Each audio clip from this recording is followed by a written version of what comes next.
P CBT 1 set 1 का science का question. श्रम का विभाजन किसमें होता है? एक कोशिक और बहुकोशिक दोनों जीवों में होता है। नेक्स्ट क्वेश्चन, 8 के 3 क्रमागत गुणजों का योग 2424 है। सबसे बड़ा गुणज ज्ञात कीजिए। मान के चलो पहला गुणज 8 का 8x, ठीक है। दूसरा गुणज हो गया 8 into x plus 1।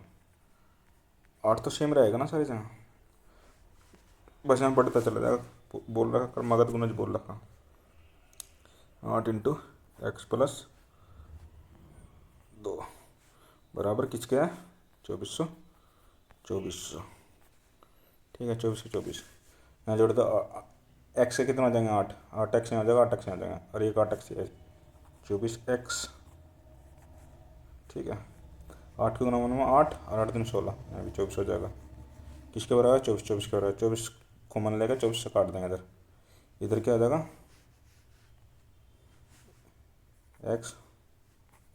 x plus 1 बराबर 24 से डिवाइड करेंगे ना, 24 से 24 काटेंगे 101 आ जाएगा यहाँ पे।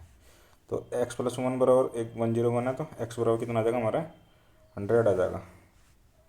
x बराबर 100 पूछा गया था। सबसे बड़ा गुणज था x plus 2 8 into x plus 2 था हमारा 8। एक्स की वैल्यू 100 प्लस 2 102, 8 दिन 16, और यह हमारा 816 राइट आंसर होगा। ऑप्शन नंबर 3 ठीक है, ऐसा करना था। नेक्स्ट क्वेश्चन, पी बटे क्यू की पावर दे रखा 2m प्लस 2 बराबर क्यू बटे पी की पावर 9 माइनस के m दे रखा। ये देखो ये दोनों साइड बराबर नहीं है। यहाँ पी बटे क्यू है, यहाँ क्यू बटे पी। कोई सी एक साइड को चेंज कर देंगे, पलट देंगे हम बराबर करने के लिए। तो मान लो चलो पी बटे क्यू को हम रिवर्स करते हैं, तो ऊपर की जो घात है कि ये इनके चिन्ह चेंज हो जाएगा, नेगेटिव हो जाएगा ये। तो यानी कि चेंज करने पे क्या हो जाएगा क्यू बटे पी की पावर क्या हो जाएगा माइनस के 2m और प्लस के 2m। ये वाले और ये वाले इसके बराबर हो गया, आधार बराबर हो गए। इसके आधार बराबर होते हैं आपस में, तो फिर ये जो पावर होती है आपस में बराबर हो जाती है। यहाँ पे ये माइनस है ये, ठीक है, रख दो बराबर माइनस के 2m माइनस के 2 बराबर 9 माइनस के m। ठीक है, m की वैल्यू याद करनी इसमें। जो माइनस के m इधर आगे प्लस में हो जाएगा, यहाँ क्या बचेगा माइनस के m बचेगा इधर।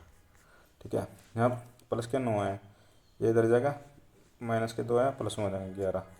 ये माइनस का चिन्ह इधर चला जाएगा, ये हट जाएगा, तो m की वैल्यू क्या आ जाएगी माइनस के 11। ये हमारा राइट आंसर है, ऐसा करना था इसको। नेक्स्ट क्वेश्चन क्या है, किसी विशेष परीक्षा में कक्षा के विद्यार्थियों को औसत अंक 80 है। ठीक है, यदि 5 विद्यार्थियों को इनके उस परीक्षा में औसत अंक 40 है, यहाँ पे 40 है, ये 40 दे रखा था, को हटा दिया जाए तो शेष विद्यार्थियों के औसत अंक 90 होंगे। परीक्षा लिखने वाले विद्यार्थी की संख्या ज्ञात कीजिए। पूछ रखा परीक्षा लिखने वाले विद्यार्थी की संख्या ज्ञात कीजिए। ठीक है, कितने विद्यार्थी हटाए जा रहे हैं 5 विद्यार्थियों को हटाया जा रहा है जिनके औसत अंक 40 है। तो कितना अंक हटाए जा रहे हैं 5 गुना 40, कितना होगा 200 अंक हटाए जा रहे हैं। हटाने से शेष विद्यार्थी का औसत अंक 90 हो जाता है, यानी कितने नंबर बढ़ जाते हैं, डिफरेंस कितना का गया। यहाँ पे 80 है औसत अंक और यहाँ पे कितना है 90, तो कितना का डिफरेंस है 10 का, तो बटे 10। ठीक है, डिवाइड कर दो, 0 से 0 गए बराबर। यहाँ हमारा 20 आ गया, लेकिन ये 20 हमारा आंसर नहीं होगा। बोल रहा है परीक्षा लेने वाले विद्यार्थी की संख्या ज्ञात कीजिए। कितने हैं, यहाँ 20 आ रहा, बोला है यदि 5 विद्यार्थी हटा दे, तो 5 विद्यार्थी हट गए इसमें, जबकि होने कितने चाहिए थे 25 होने चाहिए थे। 25 में 5 हटाए, जब तो 20 आया हमारा, तो 20 है प्लस 5 ये वाले विद्यार्थी जुड़ेंगे, ये वाले, ये हमारे 25। ये हटाने के बाद क्या आता है 20 विद्यार्थी जितने भी आते हैं। निम्नलिखित से कौन सा कथन गलत है। द्रव के कणों के बीच एक बल कार्य करता है, ये बात सही होती है। ठीक है, दूसरा ऑप्शन, द्रव्य के कणों के बीच कार्य बल उन्हें एक साथ बांधे रखते हैं, ये बात सही है, बांधे रखते हैं कार्य करने का। द्रव्य के कणों के बीच आकर्षण बल का स्थिर रहता है, चाहे द्रव किसी प्रकार को। यह गलत है, तो इसलिए ये हमारा राइट आंसर होगा ऑप्शन नंबर 3। ठीक है, दिया है यदि दो समांतर रेखा को प्रतिच्छेद करने वाली एक तिर्यक छेदी रेखा के एक ही तरफ के दो अंतःकोणों का अनुपात 2:3 है तो दोनों कोणों में सबसे बड़ा कौन सा होगा। दो समांतर रेखा, ठीक है, ये एक रेखा ही होगी, एक ही होगी, ठीक है। दो समांतर एक तिर्यक छेदक रेखा है, ये तिर्यक छेदक रेखा, ठीक है। इसका अंतःकोण कौन कौन सा होगा, एक तो ये हो गया, या ये हो गया, या ये होगा, या ये होगा, कोई सा हो गया। तो बोला कि दो अंतःकोणों को कितना दे रखा, अनुपात दे रखा, 2:3 दे रखा, जबकि इन दोनों अंतःकोणों का योग होता है हमारा 180 डिग्री के बराबर होता है, 180 डिग्री के बराबर होता है। दो अंतःकोणों का अनुपात कितना दे रहा, 2:3 दे रखा। तो 5x कितने के बराबर हो गया, अंतःकोण 5, 36, x बराबर 36 हो गया, ठीक है। पूछा गया तो दोनों कोणों में से सबसे बड़ा कोण कौन सा होगा। तो 36 की गुना 3 होगा, तो 3×6 = 18 और 3×3 = 10, ये हमारा 108 आंसर होगा। 84, 105 और 140 का एलसीएम ज्ञात कीजिए। 84 के फैक्टर करो, 7 या 21, 21 दूनी 42 दूनी 84, ठीक है, ये हो गया। ऐसे 105 का करो, 7 या 21, 21 पंजे 105, हो गया। 140 के करो, देखो 5 यहाँ पर 0 बननी है तो 5×2 तो आना ही आना, ठीक है, 5×2 तो आने आना। अब बचा 14, 14 को क्या लिख सकते, 7×2, 14 हो गया ये, ठीक है। अब एलसीएम लेना मैं इसका, तो 7 देखो कितने, एक 7 है सभी जगह। 3 कितने हैं, एक 3 है। 2 के कितने हैं, 4 मैक्सिमम है, 2×2 = 4, ठीक है। बचा 5, आपस में गुना कर दे, 7 × 21 = 84 और 84 पंजे 420, ये हमारा आंसर होगा। 7 × 21 = 84, 84 × 5, ये हमारा आंसर होगा, जो कि 420 के बराबर होगा। दिया है ये, वैसा ही रीजनिंग का क्वेश्चन है, लेकिन ये एक तरह का मैथ का भी क्वेश्चन होता है, इसलिए मैं इसको करा देता हूँ, जल्दी बताता हूँ कैसा करना होता है। देखो ये देखा, प्लस करता है माइनस, माइनस करता है गुना, गुना करता है भाग, भाग करता है प्लस। तो निम्नलिखित समीकरण में प्रश्न को उत्तर क्या आएगा। इसको करने के लिए सबसे पहले हमें बोर्ड मास का उपयोग करता है, जिसमें हमें डिवाइड करना होता है। डिवाइड वाला देखते हैं, डायरेक्ट देखते हैं डिवाइड किसके थ्रू आता है। क्या बोला, गुना का अर्थ यहाँ डिवाइड आ रहा है, ठीक है। तो तुरंत गुना का अर्थ यहाँ डिवाइड लगा के तो 7 से डिवाइड करते हैं, 7×2 = 14, 2 आ गए यहाँ, ठीक है। अब गुना वाला देखते हैं, क्योंकि गुना करनी होता है ना डिवाइड के बाद गुना। अब देखते हैं यहाँ पे गुना कौन बनता है, माइनस करता है गुना, यहाँ पे माइनस करता गुना बनता है, तो तुरंत गुना करते हैं, 62×2 = 124, ठीक है, 124, ठीक है। अब फिर क्या, अब फिर ये ना देख लो, या माइनस को देख लो, प्लस को देख लो, क्या लिख रहा, भाग काट क्या प्लस, प्लस में क्या दे रखा, 7 दे रखा, वो प्लस करता है माइनस, -2, 2 तो आई है, तो 124 और 7 कितना हो गया, 131, और यहाँ माइनस के 2 है, बराबर 129, ये हमारा राइट आंसर होगा। पहला हमेशा भाग वाला देखेंगे, तुरंत भाग कौन सा बन रहा है। गलत युग्म का चयन कीजिए। जीवाणु चतुर्थपोषी स्तर होते हैं, ये हमारा आंसर होगा, क्योंकि जीवाणु चतुर्थपोषी स्तर नहीं होते हैं, ठीक है, ये राइट हमारा आंसर होगा। दिया है 10 मीटर लंबे तांबे के तार का प्रतिरोध R ओम है, 5 मीटर तांबे के तार का प्रतिरोध कितना हो गया।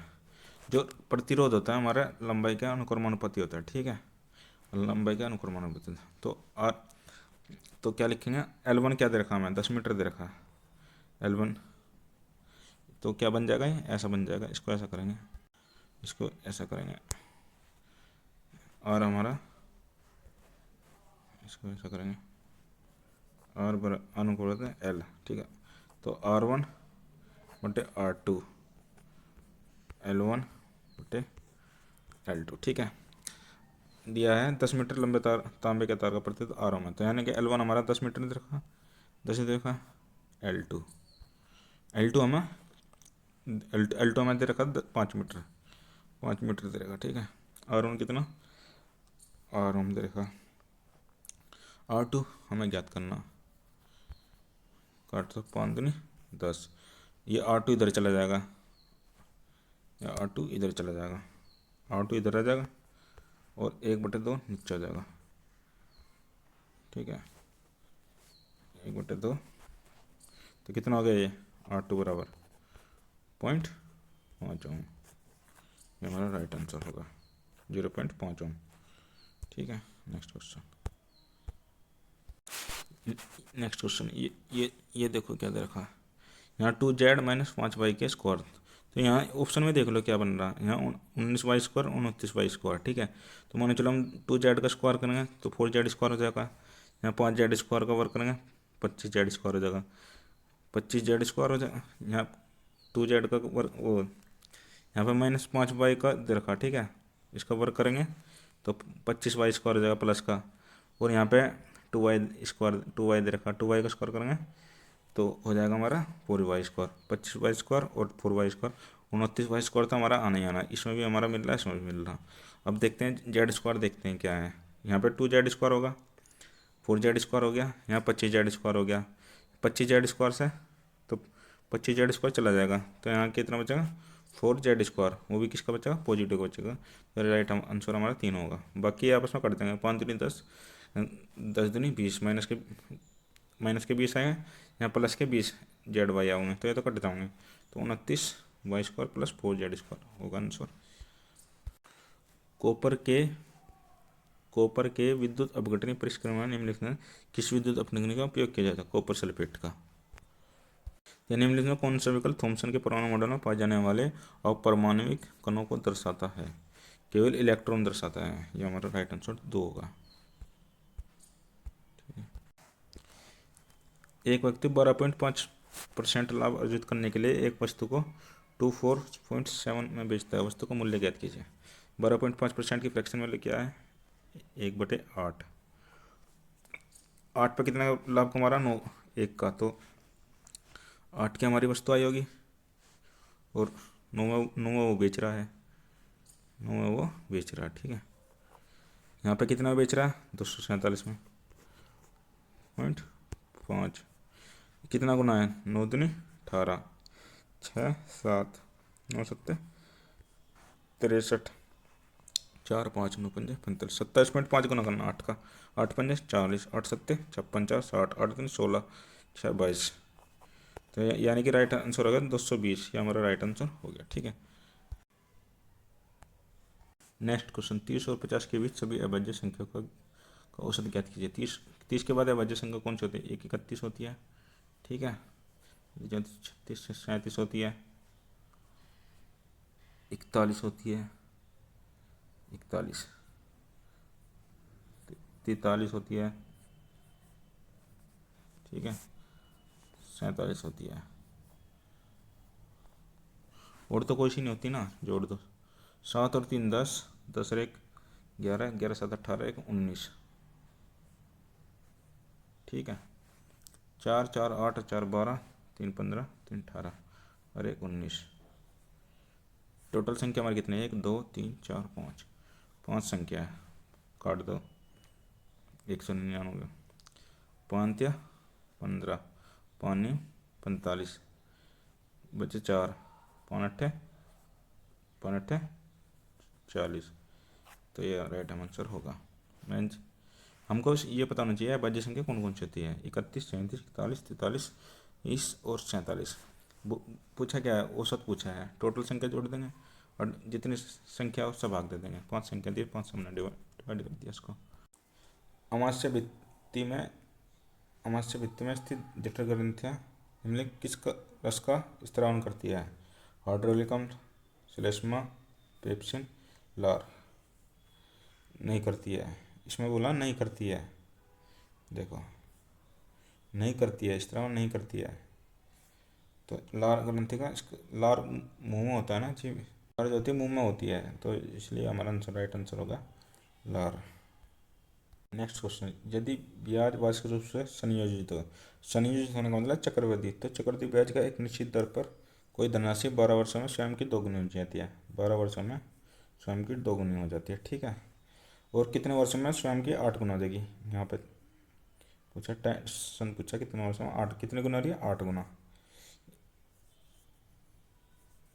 इसके 8 को हम 2 की पावर 3 भी लिख सकते हैं, 2 की पावर 3 लिख सकते हैं। इसका 2 की पावर 3 बार हो रही है, तो इसका 3 गुना करना पड़ेगा 12 का, 12×3 = 36।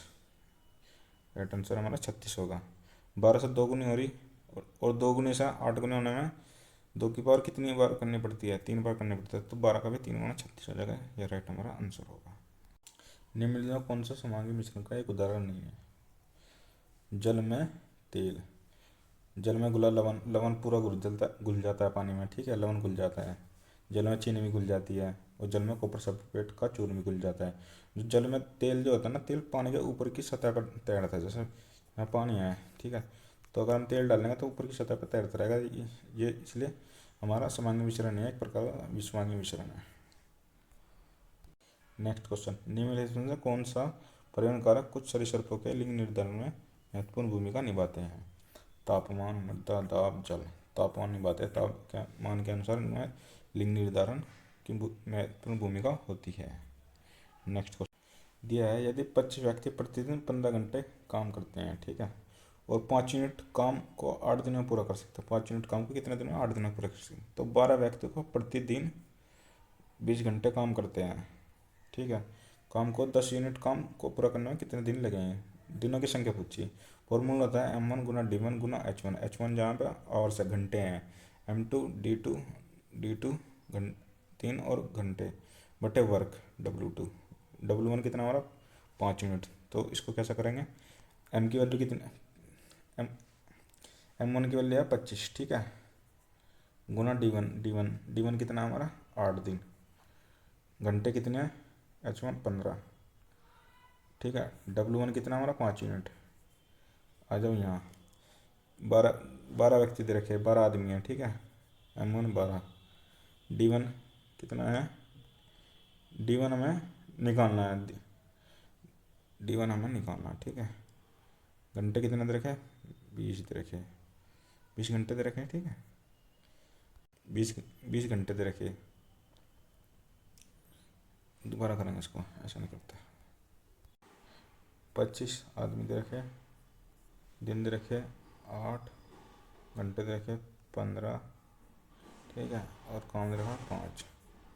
ऐसे यहाँ 12 आदमी दे रखे, दिन दे रखे, दिन हमें निकालना है D2, घंटे कितने दे? 20, और काम कितना करना? 10 यूनिट।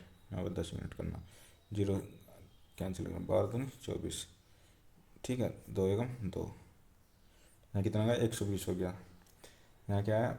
15 से काट दो 120 को, 15 अट्ठे 120, 8 बार चला गया, 8 से 8 गया, तो बच्चा कितना है यहाँ पे? 25 बचा। तो D2 की वैल्यू कितनी है? 25, ठीक है, ऐसा करना था इसको। पिछले वर्ष एक स्कूल में 610 लड़के थे, ठीक है, इस वर्ष संख्या में 20% की कमी होगी। यदि इस वर्ष स्कूल में लड़कियों की संख्या लड़कों की कुल संख्या का 175% है, तो स्कूल में कितनी लड़कियां हैं? पहले कितने थे? 610 लड़के थे, 20% की कमी होगी, 610 में 20% की कमी करेंगे तो इसका मतलब हो जाएगा 610, 20% की कमी कर दी, 20% की फ्रैक्शन वैल्यू होती है 1/5, 5 की कमी कर दी, कितना बटे? 4/5, तो 4/5, कमी के बाद लड़कों की संख्या ज्ञात करनी है हमें, ठीक है। ये आ जाएगा, 5 से कटेंगे, 5 में 5, 5 दूनी 10, 5 दूनी 10, 4 की गुना कर देंगे, 4 दूनी 8, 4 दूनी 8 और 1 4 दूनी 8, ठीक है, 4 दूनी 8 रहेगा, 4 कम 4, 488, ये हमारा 488 हो गया, ठीक है। कितनी आगे लड़कों की संख्या 20% के बाद? 488, 488, ठीक है। बोला क्या है, यदि इस वर्ष स्कूलों में लड़की की संख्या लड़कों की कुल संख्या का 175% है, यह लड़कों की संख्या आ गई 488, क्या बोले? 175% है इनका लड़कों की संख्या, 175% है, ठीक है, काट दो 175, 25 से कटो, 25 चौका 100, 25 सत्ते 175, 4 से डिवाइड करो, 4 कम 4, 4 दूनी 8, 4 दूनी 8, 7 से गुना कर दो, 7 दूनी 14, 7 दूनी 14 1 15, 7 कम 7 और 1 8, तो यह हमारा 854 लड़की आ गई, ये हमारा राइट आंसर है। गलत कथन का चयन कीजिए। मादा युग्मक वर्तिकाग्र में उपस्थित रहता है। ये हमारा गलत है, इसलिए हमारा राइट आंसर है, गलत कथन है ये। नर युग्मक और मादा युग्मक का संलयन निषेचन कहलाता है। ठीक है, ये बात सही है। नरजनन कोशिकाएं परागकण द्वारा निर्मित होती है, ये भी सही होता है हमारा। निषेचन से हमें युग्मनज प्राप्त होता है, ये भी हमारा सही होता है। लेकिन ये हमारा गलत होता है और उसमें हमें गलत ही पूछा है, इसलिए हमारा आंसर तीसरा होगा। यह है, जब किसी वस्तु को अवतल दर्पण के सामने 20 सेंटीमीटर की दूरी पर रखा जाता है तो दर्पण के केंद्र में वास्तविक प्रतिबिंब बनता है। दर्पण द्वारा आवर्धन ज्ञात कीजिए। दर्पण का आवर्धन का सूत्र होता है m बराबर -y2 अपॉन y1, ये होता है। ठीक है, प्रतिबिंब हमारा कितना बन रहा है, वास्तविक प्रतिबिंब बनता है तो उसी दूरी का ही बन रहा है, बिल्कुल सेम टू सेम दूरी का ही। 20 सेंटीमीटर जितने दूरी पे वस्तु रखी है उतनी दूरी पे बन रहा, तो जो प्रतिबिंब वास्तविक बनता है तो नेगेटिव में लिया जाता है, तो -20। इधर इधर की साइड होती है ना नेगेटिव, प्रतिबिंब इधर बनना, ऐसा करके ये बनना। ठीक है, ऐसा करके बनता है ना, अवतल दर्पण ये होता है। ठीक है, ये होता है अवतल दर्पण, ये होता है। ठीक है, कोई वस्तु रखी 20 सेंटीमीटर की दूरी पे, यहाँ रखी 20 सेंटीमीटर की दूरी, तो प्रतिबिंब भी इधर ही बनना, वास्तविक बनना, तो वास्तविक प्रतिबिंब का सूत्र होता है आवर्धन का m बराबर -y2 अपॉन y1। ठीक है, वास्तविक प्रतिबिंब कितने रखा मैं दे नहीं रखा, लेकिन 20 सेंटीमीटर बनेगा, वो भी नेगेटिव बनेगा, -20। ठीक है, और माइनस का चिन्ह हमारा पहले से ही है। फिर क्या है y1 हमारी वस्तु है, वस्तु की दूरी इधर ली जाती है, नेगेटिव में होती है, तो -20, तो 20 से 20 कट गया, बचा 1, तो -1 हमारा राइट आंसर होगा। ठीक है, सूक्ष्म बुझे हुए चूने पर क्लोरीन की क्रिया निम्नलिखित किसका निर्माण होता है। विरंजक चूर्ण का होता है। बुझा चूर्ण का सूत्र होता है CaO। सूक्ष्म बुझा चूर्ण बोला क्लोरीन की क्रिया, तो क्या बनेगा, विरंजक चूर्ण बनेगा CaOCl2, ये हमारा आंसर होगा। दिया है, निम्नलिखित में से कौन सा उपकरण चुंबकीय क्षेत्र में विद्युत धारावी चालक की गति का उपयोग नहीं करता। विद्युत पंखा करता है धारावी चालक का भी, विद्युत मोटर भी करता है, विद्युत जनरेटर भी करता है। असल में जो घूमने वाली चीज़ होती है वो विद्युत धारावी चालक के निर्माण चालक की गति का उपयोग करती है। विद्युत हीटर में ये फिलामेंट होता है, वो तो किसी धारावी चालक का उपयोग करता ही नहीं है, तो ये हमारा राइट आंसर होगा। नेक्स्ट क्वेश्चन दिया 18, 24, 24 वही क्या करते हैं, अंदर के अंदर गुना करते हैं, बाहर के बाहर में गुना करते हैं और दोनों को बराबर रख देते हैं।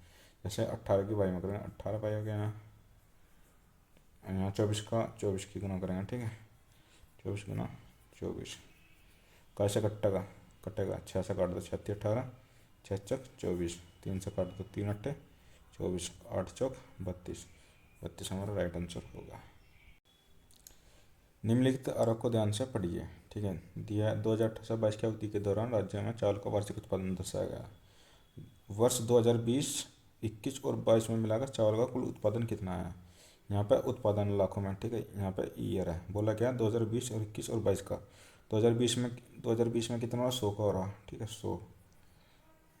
2021 में कितना हो रहा, 60 का हो रहा। 2022 में कितना हो रहा, 80 का हो रहा। तीनों को जोड़ दो, 8 से 14, 224 हो जाएगा, ये हमारा राइट आंसर होगा। ऑप्शन नंबर 2 ठीक है इसका। जब हम बस में सफ़र कर रहे होते हैं तो अचानक बस रुकने पर हम आगे की ओर बढ़ने लगते हैं, ऐसा किसके कारण होता है। हमारे शरीर के जड़त्व के कारण होता है। ये ऑप्शन नंबर 4 भी गलत है, गुरुत्वाकर्षण न्यूटन का द्वितीय नियम भी गलत है, तृतीय नियम भी गलत है। फलों और बीजों में निम्नलिखित किस पादप हार्मोन की उच्च सांद्रता होती है। साइटोकिनिन की होती है, ऑप्शन नंबर 4 इसका ठीक आंसर है। मोटर द्वारा प्रति एकांक समय में क्या गया कार्य क्या कहलाता है, शक्ति होती है। किसी के द्वारा भी कार्य किया जाए वो भी एकांक समय, वो हमेशा शक्ति के बराबर ही होता है। ठीक है, ऑप्शन नंबर 1 राइट आंसर होगा। जब किसी अपारदर्शी वस्तु पर प्रकाश आपतित होता है तो उसकी ज्यामितीय दिशा देखते हैं, ऐसा किसके कारण होता है। प्रकाश एक सीधी रेखा में यात्रा करने के कारण होता है। राइट आंसर हमारा 4 होगा।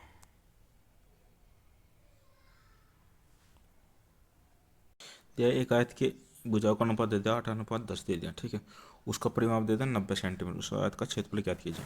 भुजाओं का अनुपात दे दिया 8:10, 10⁻18x, ठीक है, 10⁻18x।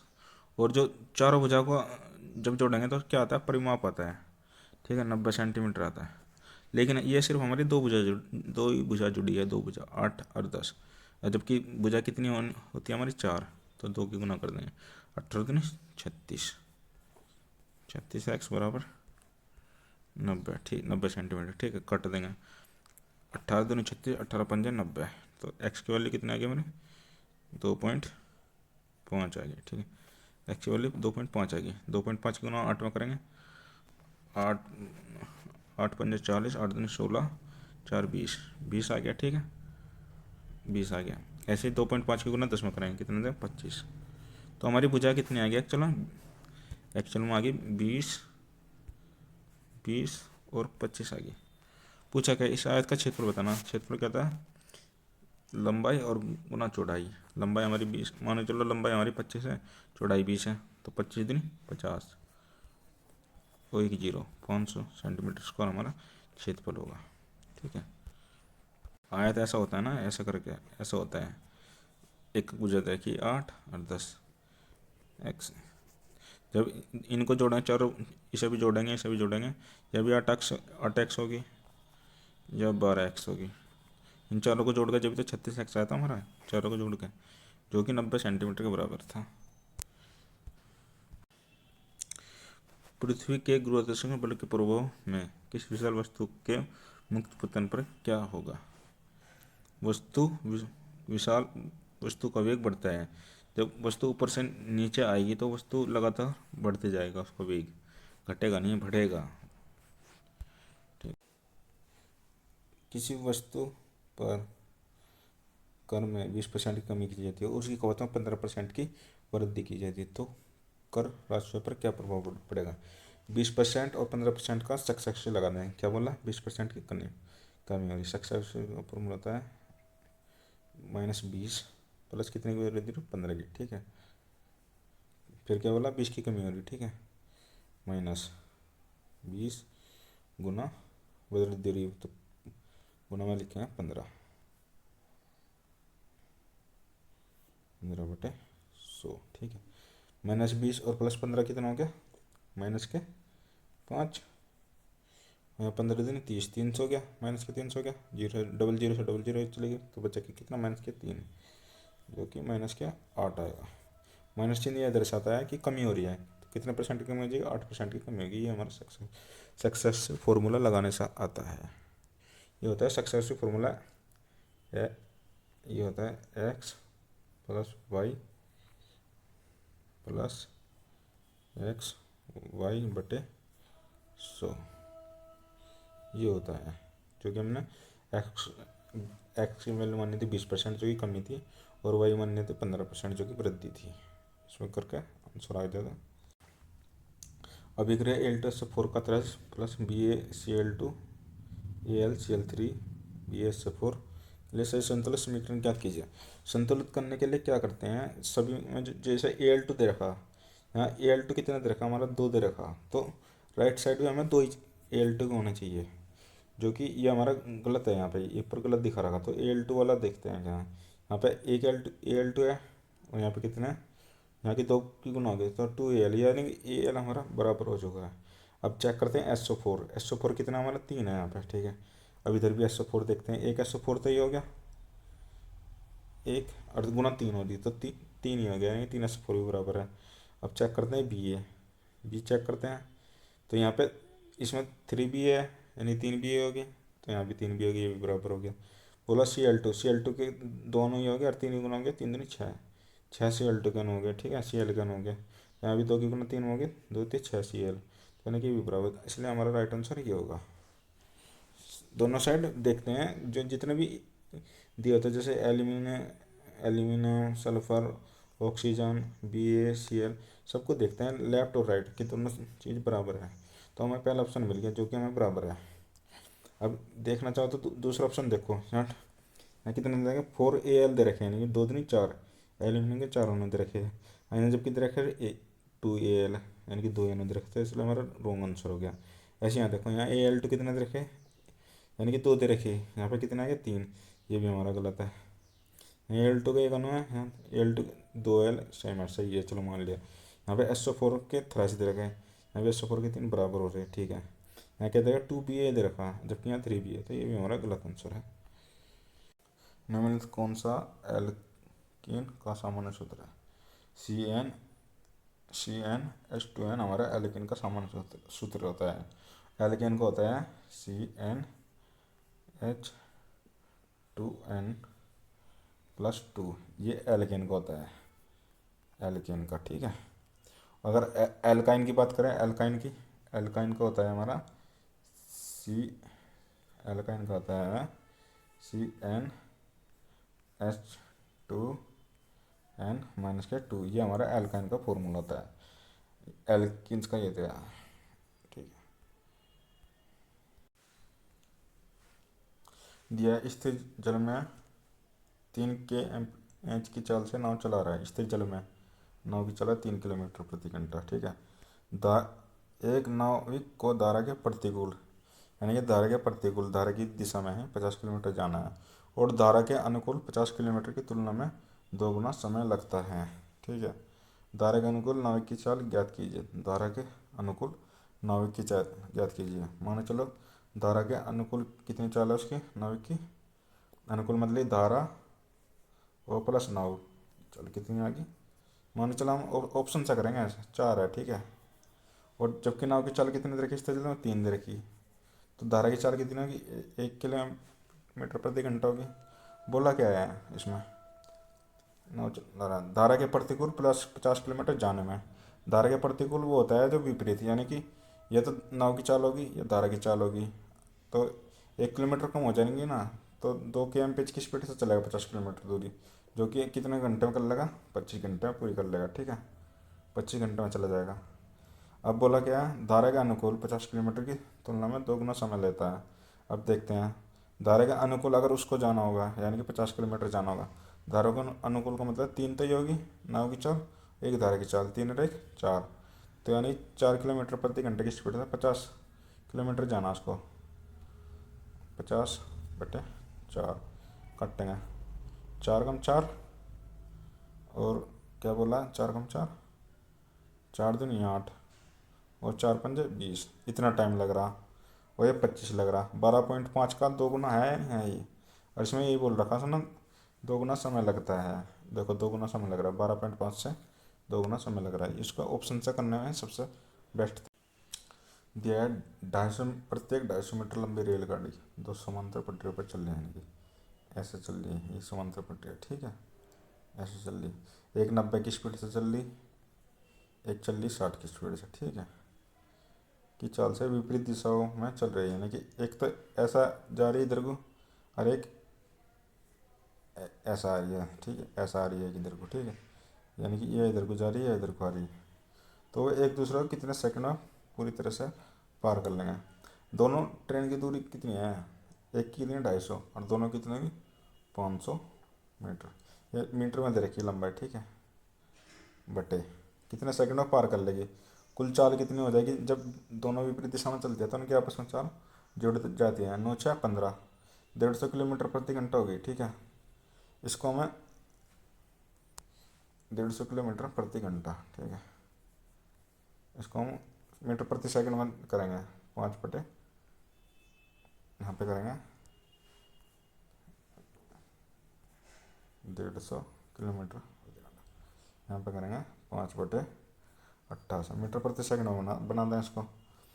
इसको ऐसा कैसे रहता, चलो 3 से काट लो, 3×6=18, 3×5=15, 5×5=25, 125/6 मीटर प्रति सेकंड हमारी स्पीड आ गई, ठीक है, दोनों की आपस की समांतर पटरी की, ठीक है। और जो हमारी दूरी कितनी है, दूरी कितनी देर की, दोनों ट्रेन की दूरी जुड़ कर जाएगी 500 मीटर प्रति सेकंड। चाल कितनी आ गई हमारी, दोनों की जोड़ देंगे, आपस में जोड़ देंगे, जो कि हम मीटर प्रति सेकंड में करने के लिए 5/18 से गुना कर दी। यहाँ पे कितना 125/6, ठीक है। 125 से उसको डिवाइड करो, 125×250, और 125 चक्कर कितना हो जाएंगे 500, 125 चक्का होता है 500, और छः दूनी, ठीक है, एक दूसरे को कितने सेकंड में पार करेंगे, छः चक चौ। यहाँ पे ये जो बनना था ना 150 बनना था, यहाँ पे 150 बनना था इन दोनों की चाल जोड़ का, वो गुना कितना सा 5/18 से करी जा रही थी, ठीक है। यहाँ पे 3×6 = 18 और 3×5 = 15, 5×5 = 25, तो यहाँ कितना है 250/6 आ रहा था हमारा, 250/6, ठीक है। ये हमारी चाल आ गई, दोनों की जोड़ दी। विपरीत में हमेशा ऐसा कर चलते हैं ना तो चाल जुड़ जाती है, ठीक है। एक ही दशा आ रही तो एक ही दशा, तो चाल हमेशा जुड़ जाती है। कितनी है 250/6 किलोमीटर प्रति सेकंड। और जो हमारी दोनों ट्रेन की दूरी है टोटल, वो कितनी होगी 250 और 250 500, ठीक है। 250 से 500 का 2 बार, 6 की गुना ऊपर हो जी, 6×2 = 12, तो 12 सेकंड हमारा राइट आंसर होगा। वहाँ पे हम गलत कर रहे थे, 125 गलत लिख रहा था, इसलिए इसका आंसर नहीं आने वाला था, तो इसको ऐसा करेंगे। यदि दीवार का सबसे इम्पोर्टेंट क्वेश्चन है ये, ठीक है। यदि दीवार का 10% भाग मोटर से भरा हुआ है, मोटर का मतलब होता है जैसे रेता, डस्ट, रोड़ी, ये जो जिसे बोलते हैं गारा बोलते हैं, ठीक है, उससे भरा हुआ है। तो 24 मीटर लंबी 24 मीटर लंबी, 8 मीटर ऊंची और 10 मीटर मोटी दीवार बनाने के लिए आवश्यक 24 सेंटीमीटर, 12 सेंटीमीटर, 8 सेंटीमीटर माप वाली ईंटों की संख्या ज्ञात कीजिए, ठीक है। ईंटों की संख्या ज्ञात करना है, 24 सेंटीमीटर, 12 सेंटीमीटर, 8 सेंटीमीटर माप वाली। अब इस दीवार का हम आयतन निकालना है कितना है, ठीक है। ये 24 मीटर दे रखा तो हम सेंटीमीटर बना लेंगे, 1 मीटर में 100 सेंटीमीटर था, 24 मीटर में कितने सेंटीमीटर हो गए 2400 सेंटीमीटर, ठीक है, 2400 सेंटीमीटर, ठीक है। इसलिए गुना फॉर्मूला होता है ना, लंबाई गुना चौड़ाई गुना ऊंचाई, ये आयतन का फॉर्मूला होता है, ठीक है। तो लंबाई हमारी कितनी आ गई यहाँ पे 24 सेंटीमीटर, ऐसी ऊंचाई, और चौड़ाई कितनी आएगी, मोटाई, ऊंचाई कितनी है 8 मीटर, 8 को सेंटीमीटर बदलेंगे 800 सेंटीमीटर हो गया, ठीक है। फिर बोला क्या है, ऊंचाई हमारी कितनी, चौड़ाई कितनी, यानी कि चौड़ाई होती है मोटाई 60 सेंटीमीटर को, 60 मीटर को सेंटीमीटर में बदलेंगे कितना आ जाएगा 600 सेंटीमीटर, 6,000 सेंटीमीटर, 6,000 सेंटीमीटर आ गया, ठीक है। ये हमारा आयतन आ गया। ये आयतन पूरा उसका है, जैसे ईंट का भी लगा कर साथ में 10% गारा गारा का भी पूछा गया है, ईंट पूछी है तो 10% इसमें एक्स्ट्रा है ना, इसमें 10% जो है एक्स्ट्रा है, तो उसे हम कम कर देंगे आयतन को, 10% जो हम है हमारा उसका गारा का है, 10% कम कर देंगे, तो यानी कि कितना हो जाएगा, 10 की फ्रैक्शन होती है 1/10 होती है, 10 में तो 1 गया 9, तो यानी कि हमारा हो गया 9/10। ये हमारा ईंट का आयतन आ गया टोटल, ठीक है।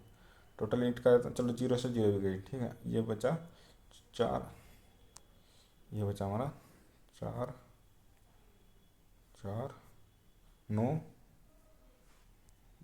ये बचा हमारा 9/10 था ना हमारा, 9 × 24, 224, ठीक है। एक जीरो कट गई थी हम, 800 × 6,000, ठीक है, डिवाइड, ईंटों की संख्या ज्ञात करनी है हमारे। एक ईंट का आयतन कितना, 24 × 12 × 8, ठीक है, 24 से 24 गया, ठीक है, 8 से 8 गया, ठीक है, 6 से 2 बार कट गया 2, यहाँ पे कितने जीरो, 1 2 3 4 5 6, 6 जीरो, और यहाँ पे 9, तो 9 का गया 6 जीरो हो गया, चलो ठीक, 6, ठीक है, बटे क्या है 2, 2 से डिवाइड करेंगे तो हमारा 45,000 आएगा, ये हमारा राइट आंसर होगा। ये 10% हमारे 10% जो होते हैं 11 होते हैं, इसको हटा देते हैं, इसका आयतन निकाल के ये हटा देते हैं 10% वाला हिस्सा, क्योंकि मेरा 90% हो जाता है। जो 90% होता है वो ईंट का होता है, ईंट का आयतन हमने निकाल लिया था, तो एक ईंट का आयतन ये है, एक ईंट का आयतन से डिवाइड कर देंगे तो टोटल ईंटों की संख्या आ जाती है, इसको ऐसा करना होता है। दिया है 4 sin² थीटा बराबर 1, तो साइन थीटा वैल्यू कितनी आ गई 1/2 आ गई, ठीक है, 1/2 आ गई। यहाँ ये लंबाई ये कर्ण है, ठीक है। फिर ऐसा कर लो जैसे कि sin² थीटा है, sin² theta sine square theta, तो साइन स्क्वायर थीटा वैल्यू कितनी आएगी 1/4 आ गई। और फॉर्मूला होता है sine square theta plus cos square theta बराबर क्या था 1 होता है। साइन स्क्वायर थीटा की वैल्यू कितनी है 1/4, 1/4 इधर चला जाएगा -1/4, तो कितना आ जाएगा कोस स्क्वायर थीटा की वैल्यू कितना आ जाएगी कोस स्क्वायर थीटा 3/4 आ गई। और साइन स्क्वायर थीटा की वैल्यू आ गई 1/, कितना आ गई 1/4। ठीक है, साइन स्क्वायर थीटा बटे कोस स्क्वायर थीटा क्या होता है, tan स्क्वायर थीटा होता है, जो कि 1/4 करके 1/3 करना है, 4 से 4 चला जाएगा। तो साइन स्क्वायर थीटा और कोस स्क्वायर थीटा वैल्यू कितनी आ जाएगी हमारी, साइन स्क्वायर थीटा और कोस स्क्वायर थीटा होता है tan स्क्वायर थीटा, जो कि हमारी 1/3 आ जाएगी। ठीक है, तो हमें कोस स्क्वायर थीटा की वैल्यू भी पता चल गई 3/4 और tan स्क्वायर थीटा की वैल्यू भी पता चल गई 1/3। तो जोड़ दो, कोस स्क्वायर थीटा की वैल्यू कितनी 3/, कोस स्क्वायर थीटा की वैल्यू 3/4। ठीक है, और tan स्क्वायर थीटा की वैल्यू थे 1/3, L7 12, 4 × 12 3 × 9, 3 × 12 4 × 4, तो क्या आ गया 9 × 4 13/12। ठीक है, ये हमारा 13/12 आंसर होगा। यहाँ पे साइन स्क्वायर थीटा से कोस स्क्वायर थीटा निकालना है, और साइन स्क्वायर थीटा बटे कोस स्क्वायर थीटा होता है tan स्क्वायर थीटा। निम्नलिखित में से कौन सी संख्या 4 से डिवाइड है। 4 से डिवाइड करने के लिए होता है जो इन ऑप्शन में से लास्ट की 2 डिजिट जो है 4 से डिवाइड हो जानी चाहिए। जैसे 34 है, 4 से नहीं कटने का, 4 × 8 = 32 यानी नहीं कटने का, 54 भी 4 से नहीं कटने का, 42 भी 4 से नहीं कटना है, 24 कट जाएगा, 4 से 24। तो राइट आंसर हमारा ऐसा होता है। 4 का डिवाइड का रूल ये होता है, और जो 8 का डिवाइड का रूल होता है लास्ट की 3 संख्या चेक करते हैं। आज का लास्ट क्वेश्चन दिया है, किसी सौदे में 40% और 60% की दो क्रमिक छूट दी गई है कि एकल छूट कितने के बराबर होती है। 40/100 का फ्रैक्शन वाली कितनी होगी, 40/100 की पहले होगी 20 × 40 20 × 100, तो 2/5 होगी। क्या बोला 20% 40% की छूट दे रखी है, यानी 5 का मतलब 2 की छूट दे रखी है, तो कितना होगा 3/5। ठीक है, ऐसे 60% की वैल्यू निकल लो, 20 × 60 20 × 100, तो 5 पे कितनी छूट मिली 3 की, यानी कि 2/5 गुना में आए। ठीक है, 3 दूनी 6, नीचे कितना 5 बन जाए 25, तो 25 के मान पर हमें कितने की छूट मिली 76 की छूट मिली। ठीक है, 19 6 की छूट मिली, तो कितना बचा हमारा 19, 25 में 6 गए 19/25, तो 100 पे कितना, 100 पे कितनी छूट मिलेगी 25 चौका 100, 19 चौक 76, तो कुल मिला के 76% की हमें छूट मिलती है, हमारा राइट आंसर होगा। इसको हम दूसरे तरीके से भी कर सकते हैं, सक्सेसिव के द्वारा कर सकते हैं। लगातार कितनी छूट है 40 और 100 की -40 -60। ठीक है, फिर प्लस करते हैं, कोष्टक में लिखते हैं -40 गुना -60। ठीक है, बराबर 100, 2 0 से 2 0 गए, माइनस माइनस प्लस, 6 × 24 प्लस के कितना हो गया 24 हो गया, और यहाँ पर 40 और 60 कितना हो गया 100 हो गया माइनस के, तो यानी कि माइनस के कितना बचा 76। माइनस ये दर्शाता है कमी हो रही है, तो एकल छूट पूछ रही है, तो 76% की छूट, ही हमारा राइट आंसर होगा। अगर क्लास बढ़िया लगे तो लाइक करना, और ऐसे ही और वीडियो लाऊंगा और प्रैक्टिस सेट कराऊंगा जितने भी ALP 2024 में हुए थे। वीडियो अच्छी लगे लाइक करना और सब्सक्राइब करना।